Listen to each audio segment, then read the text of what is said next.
I'm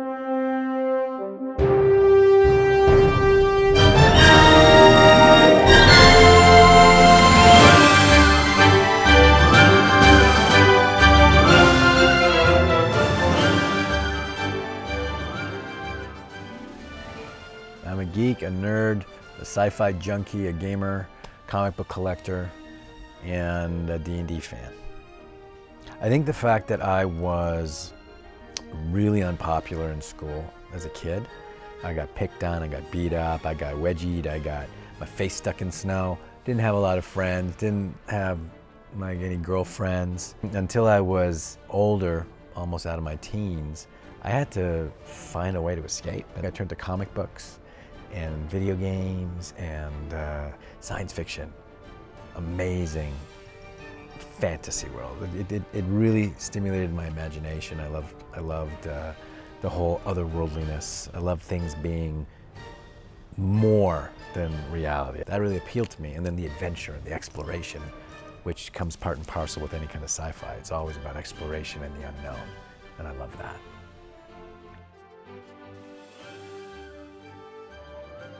In a really interesting way, Nobility kind of has got two levels to it. One is like the artistic side of it, the story side of it, this ragtag bunch of misfits in a distant future on this incredible piece of equipment, the Nobility spaceship, which is one of the most powerful ships ever to have been created, and it's just full of these people that are, if nothing else, they're just incredibly human because they're flawed and they're just like us, trying to get their jobs done and prevent some massive cataclysmic war from destroying everything that they've worked hard on.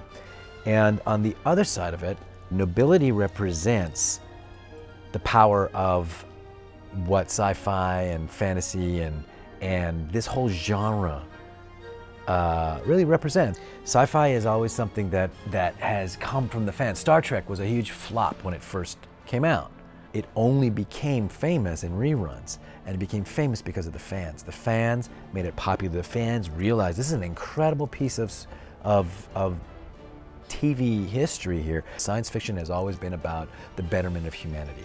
Everything has some sort of hope to it, and that's kind of the foundation of science fiction, is it's always about hope. And it's a lot less dark than a lot of the stuff you see on TV now. And geeks and gamers and sci-fi fans and comic book lovers, they're people who have this incredibly passionate flame of hope inside them. They all believe in something greater. They all believe in a humanity that is greater than it is, that is striving. Huge, huge impact.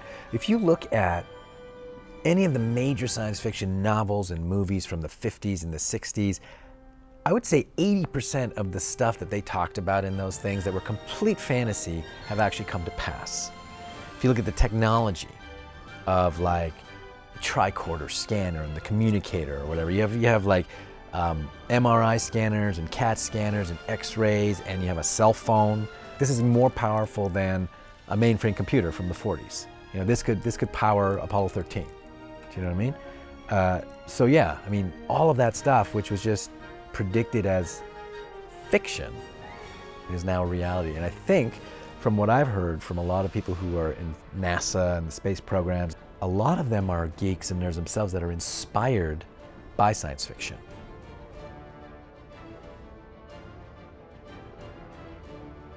I have a very active imagination. I love escape. I've always loved playing other characters, doing voices, pretending. I remember as a kid, I always used to just amuse myself. I didn't have a lot of friends, so I didn't need to interact. I used to create my own little worlds, and you know, I used to play with action figures and cars and things, and I was always inventing these amazing stories, and I think I loved stories, and I loved play acting right from the beginning. And then when I was in high school, my English teacher threatened to fail me if I didn't do the drama project. He said he wanted me to audition, and it was for a big Shakespeare play. And I auditioned for the role of Hamlet, and I got it. And that's kind of the turning point in my life, actually. Once I got on stage, and once I realized that people wanted to hear what I had to say, and when I had a great script to utter these amazing words and tell these amazing stories, how it moved people. And when you have a great script and a great story, you can actually change people's lives. Even with action, science fiction, fantasy stories, comic book stories, because I love comic book, like Spider-Man. Spider-Man changed my life. Spider-Man was this geeky, nerdy little kid that got picked on and beat up, and then something happened to him and transformed him into a hero. And he was now able to defend himself and protect himself, and then go beyond that and protect other people, even though he was a nerd and a geek and he apparently was weak. But that story changed my life because I felt like Peter Parker when I was a kid.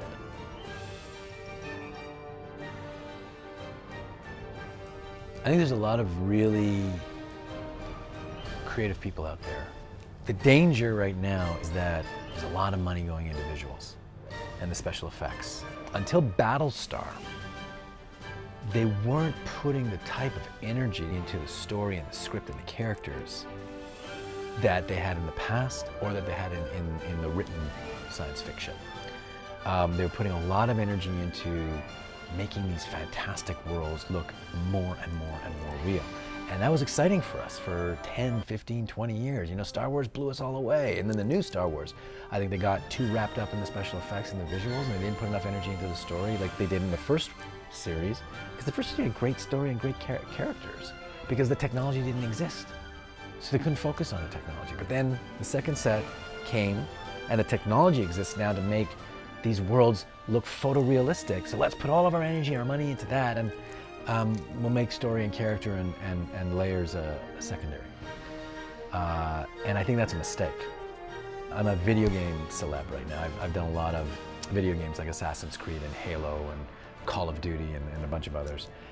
And nobody has come up to me and said, ever, I love these games because they're so good looking. All they say to me is, I love this character. I love these stories. No one has ever complained about the technology or even complimented it. You get over that. That's a novelty that you get over in 15 minutes or so. But what I care about is the fact that I'm getting drawn into these stories and being moved emotionally. And then I get to play the game and save their lives, and oh my God, the zombies are attacking me, and I care about the characters, not because they look so good, which they do, but because I'm attached to this story. And what I would say about science fiction is that video games right now are going in a good direction. What they've gone and done is they started pouring their resources into story. That's what science fiction is all about, is the story and the characters. It's not about the laser beams and the spaceships. It's not. That's what the science fiction fans demand. They don't like the big glitzy shows that have caca characters. They really don't like them.